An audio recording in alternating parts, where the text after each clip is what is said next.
നിങ്ങൾക്ക് ഇഷ്ടമുള്ള 4 പെണ്ണുങ്ങളെ പേര്? ആദ്യം 4 ആണുങ്ങളെ പേര് ഞാൻ എഴുതി.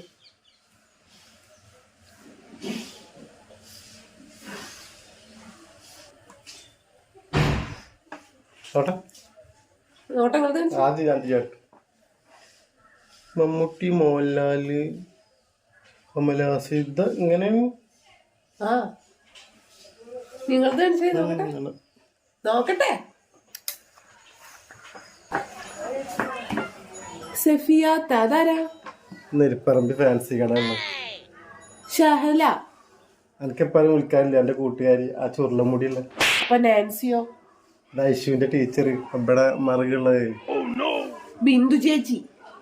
നമ്മളോടൊക്കെ പ്ലാസ്റ്റിക്കിന്റെ കവർ എടുക്കാൻ വരൂല, ഹരിത കർമ്മസേന ആ സാധനം. അപ്പൊ തൊഴിലുറപ്പിന്ന് ആരും കിട്ടിയില്ലേ?